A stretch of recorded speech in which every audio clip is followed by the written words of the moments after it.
प्यारे बच्चों, जैसा कि आप जानते हैं कि विज्ञान के 3 भाग भौतिक विज्ञान, रसायन विज्ञान, जीव विज्ञान हैं, जिसमें भौतिक विज्ञान और रसायन विज्ञान मैं आपको पढ़ाऊँगा। भौतिक विज्ञान में एक अध्याय आपको पढ़ा दिया गया है। आज हम लोग प्रारंभ करते हैं रसायन विज्ञान का ये पहला पाठ, रासायनिक अभिक्रियाएं एवं समीकरण। इस पाठ के बहुत सारे चीज़ें आप अपने पिछली कक्षाओं में पढ़ चुके हैं।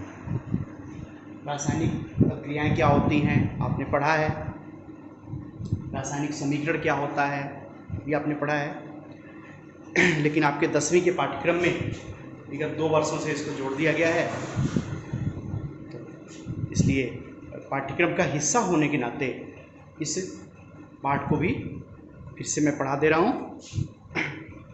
आप इसके नोट्स बना लें। सबसे पहले हम बात करते हैं रासायनिक अभिक्रियाओं। आप जानते हैं कि प्रत्येक पदार्थ निरंतर कुछ न कुछ उसमें परिवर्तन होता रहता है। प्रत्येक पदार्थ में निरंतर कुछ न कुछ परिवर्तन होता रहता है।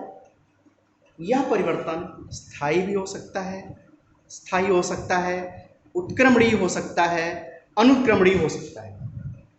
जैसे एक उदाहरण हम लेते हैं, बर्फ का उदाहरण हम लेते हैं। बर्फ पिघलने पर जल बन जाता है। यह ठोस अवस्था से द्रवावस्था में परिवर्तित हो जाता है। इसकी आकृति और घनत्व दोनों ही बदल जाता है। घनत्व बदल जाने के कारण इसका आयतन भी बदल जाता है। जल को जब हम ठंडा करते हैं तो पुनः ये बर्फ में परिवर्तित हो जाता है। पुनः एक बार इसका घनत्व और आकृति बदल जाता है, इसलिए आयतन भी बदल जाता है। हम देख रहे हैं कि जल और बर्फ दोनों की ही रासायनिक संरचना H2O, अर्थात इस द्रव्य के दोनों अवस्थाओं में उसकी रासायनिक संरचना पर कोई भी प्रभाव नहीं पड़ रहा है। जब ये बर्फ है तब भी इसकी रासायनिक संरचना H2O है, और जब ये जल है तब भी इसकी रासायनिक संरचना H2O है। इसमें हम देखते हैं कि बर्फ के पिघलने पर या जल के जमने से उसके रासायनिक रूप में, रासायनिक संरचना में उसके कोई भी परिवर्तन नहीं होता, अर्थात कोई नया पदार्थ नहीं बनता है, और न ही इसके द्रव्यमान में ही कोई प्रभाव पड़ता है। अतः यह एक अस्थायी परिवर्तन है, और इस प्रकार के परिवर्तन को हम भौतिक परिवर्तन कहते हैं। अर्थात ऐसा परिवर्तन जिसमें कोई नया पदार्थ नहीं बनता और परिवर्तन अस्थायी होता है, उसके रासायनिक गुणों में कोई परिवर्तन नहीं होता, ऐसे परिवर्तन को हम भौतिक परिवर्तन कहते हैं। जैसे बर्फ का पिघल करके जल बन जाना और जल का को ठंडा करने पर पुनः बर्फ बन जाना, ये अस्थायी परिवर्तन है और इसे हम कहते हैं भौतिक परिवर्तन। इसके विपरीत कुछ और परिवर्तन पर बात करते हैं। जैसे पानी से वाष्प बनना, लोहे का चुंबक बन जाना, बल्ब का जलना, मोमबत्ती का पिघलना, ये जो सारे आपने उदाहरण देखे, ये भी भौतिक परिवर्तन के कुछ उदाहरण हैं। अब एक दूसरे उदाहरण की तरफ हम चलते हैं। जब हम जल में विद्युत धारा प्रवाहित करते हैं तो जल हाइड्रोजन और ऑक्सीजन में विभक्त हो जाता है। तो आप जानते हैं कि हाइड्रोजन गैस है, ऑक्सीजन गैस है, अर्थात जल टूट करके गैस में, जल क्या था, द्रव अवस्था थी, और वो टूट करके दो अलग अलग पदार्थ बनाया जो कि गैस अवस्था में है। जल का जो गुण है वो हाइड्रोजन के गुणों से नहीं मिलता, न ही ऑक्सीजन का गुण जल के गुण से मैच कर रहा है। दोनों के गुण अलग अलग है, जल का गुण अलग, हाइड्रोजन का गुण अलग है, ऑक्सीजन का गुण अलग है। इसका मतलब हुआ कि जल के हाइड्रोजन और ऑक्सीजन में टूटने से जो नए पदार्थ बन गए उनकी रासायनिक संरचना भी अलग हो गई और उनका रासायनिक गुण भी अलग हो गया। और यदि हम चाहें कि हाइड्रोजन और ऑक्सीजन को मिला करके पुनः जल बना लें तो साधारण भौतिक प्रक्रिया से ये संभव नहीं है।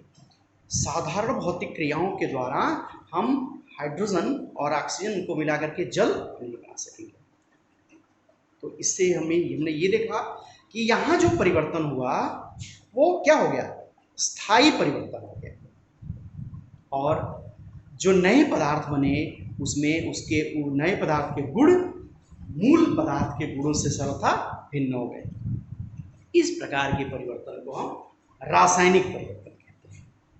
तो ऐसा परिवर्तन जिसमें रासायनिक संरचना और गुणों में परिवर्तन हो जाता है और एक नया पदार्थ बनता है, उसे हम रासायनिक परिवर्तन कहते हैं। तो रासायनिक परिवर्तन एक स्थायी परिवर्तन है और भौतिक परिवर्तन एक अस्थायी परिवर्तन है। ठीक, तो यहाँ हम परिवर्तन के बारे में बात कर रहे थे। अब इस रासायनिक परिवर्तन से हम आगे बढ़ते हैं और अब हमारी चीज आती है रासायनिक अभिक्रियाएं। अब रासायनिक अभिक्रिया क्या है? रासायनिक अभिक्रिया में जिस पदार्थ का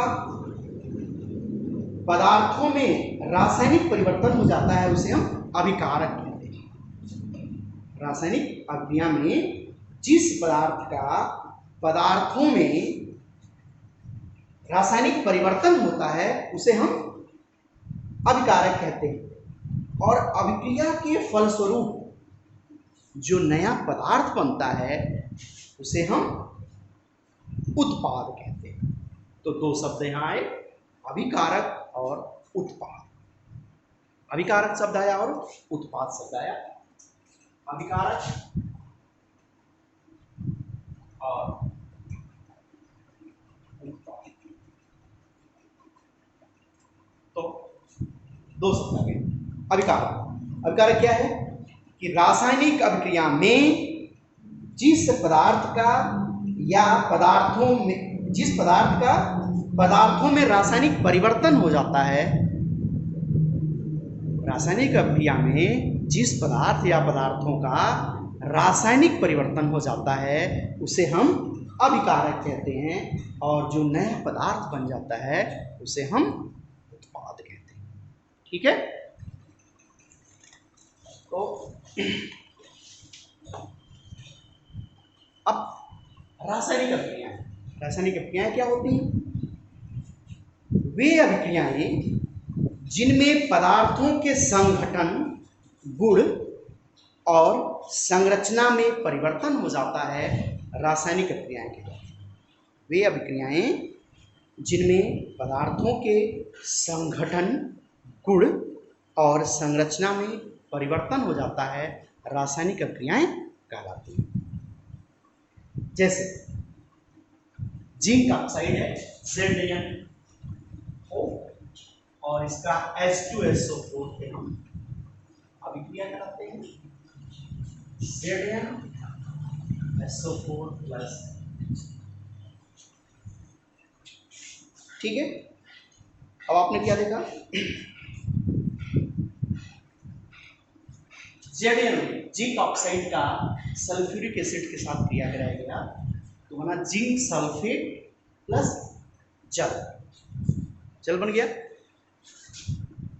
जिंक ऑक्साइड का क्रिया किया H2SO4 सल्फ्यूरिक एसिड के साथ जिंक ऑक्साइड और सल्फ्यूरिक एसिड इन दोनों की अभिक्रिया के फलस्वरूप बना हमें जिंक सल्फेट। और अब आप देख रहे हैं कि जो नया पदार्थ बना उसका गुण पूरी तरह से अपने मूल पदार्थ के गुणों से भिन्न है। तो यह एक रासायनिक अभिक्रिया है और इसमें जो नया पदार्थ बना है उसका अपने मूल से रासायनिक संगठन, उसके गुण सर्वथा भिन्न हो गए। तो इस प्रकार की प्रक्रिया को हम कहते हैं रासायनिक अभिक्रिया। अब एक प्रश्न आता है कि यह रासायनिक अभिक्रिया क्यों होती है, होती क्यों? रासायनिक अभिक्रियाएं क्यों संपन्न होती हैं? क्या कारण है इनके पीछे कि जब हम जिंक ऑक्साइड को सल्फ्यूरिक अम्ल के साथ क्रिया करा रहे थे तो इनके बीच में क्रिया हो गई, एक नया पदार्थ बन गया। हुआ क्यों ऐसा? अब जानते हैं कि सभी भौतिक और रासायनिक परिवर्तन ऊर्जा परिवर्तन के साथ ही संपन्न होते हैं। यदि किसी निकाय की ऊर्जा अधिक है तो वह कम अस्थायी होगा, और यदि किसी निकाय की ऊर्जा कम है तो वह अधिक अस्थायी होगा। फिर से सुनिए कि यदि किसी निकाय की ऊर्जा अधिक है तो उसका अस्थायित्व कम होगा, और यदि उसकी ऊर्जा कम है तो उसका अस्थायित्व अधिक होगा, वह अधिक अस्थायी होगा। ठीक है। यदि